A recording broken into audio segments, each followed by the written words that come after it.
اللہ الرحمن الرحیم۔ میرے انتہائی محترم دوستوں، بھائیوں، پارٹی کے ممبران، پارٹی کا ہم نے نصب العین پڑھا تھا۔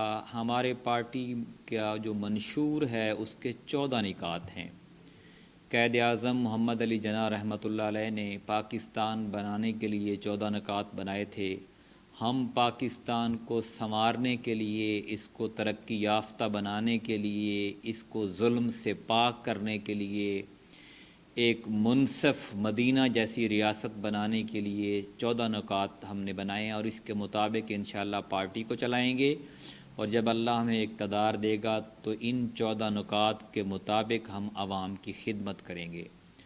ہمارا پہلا نقطہ یہ ہے کہ ہم اردو کو سرکاری زبان کے طور پر رائج کریں گے۔ اگرچہ ابھی بھی رائج ہے، لیکن ہمارے اداروں میں بالخصوص کورٹس میں انگلش بولی جاتی ہے، یا ایسے شخص کی ہمارے معاشرے میں زیادہ عزت کی جاتی ہے جو انگلش بولتا ہے، جس کی انگلش بہت اچھی ہوتی ہے، اور مادری زبان بولنے والوں میں اور قومی زبان بولنے والوں کی ہمارے ہاں قدر نہیں کی جاتی۔ ہم اس کی قدر کروائیں گے۔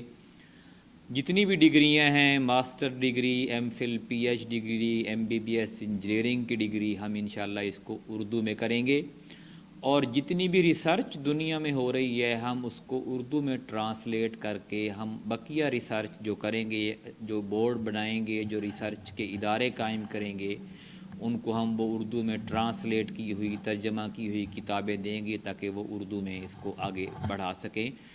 ہماری قوم کے بچوں کا ایک بہت بڑا وقت کا حصہ اور ایک بہت بڑی جو ان کی ذہنی کیفیت ہے، بوجھ ہے، وہ زبان سیکھنے میں گزر جاتا ہے، اور دوسرے کی زبان میں ہم اپنا مافی و ضمیر جو ہے وہ صحیح طرح بیان نہیں کر سکتے۔ آپ خود سوچیں کہ ہمارے ہاں معاشرے کا ایک بہت بڑا طبقہ ان پڑھ ہے۔ آپ گاڑی کے مکینک کی مثال لے لیں، اگر وہ انگلش میں سکھانا شروع کر دے تو شاید بچہ 10 سال میں وہ نہ سیکھ سکے جو 6 ماہ میں سیکھ جاتا ہے۔ ہمارے جتنے بھی مکینک ہیں ان میں سے اکثریت ان پڑھ ہوتی ہے، لیکن پوری گاڑی کو کھول کر اس کو بنانا جانتے ہوتے ہیں۔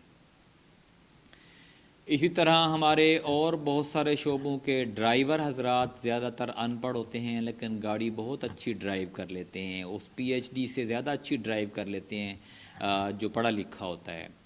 تو زبان جو ہے یہ کوئی ہنر نہیں ہے، زبان بیسیکلی ایک تہذیب ہے، ایک ثقافت ہے جو اس کے اندر سموئی ہوتی ہے۔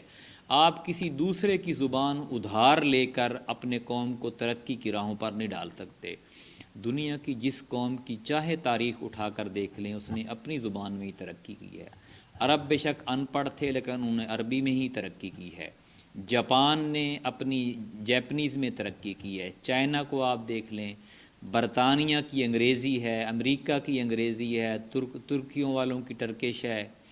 ہر ملک اپنی ہی زبان میں ترقی کر رہا ہے، اور ہم غلامی میں ایسے لت پت ہوئے ہیں کہ ہم یہ سمجھتے ہیں کہ جب تک ہم انگریزی ہمیں بولنی نہیں آئے گی، اور جب تک ہمیں انگریزی والا سٹائل اب نہیں اپنائیں گے، ہم ترقی نہیں کر سکتے۔ یہ ہماری غلط فہمی ہے۔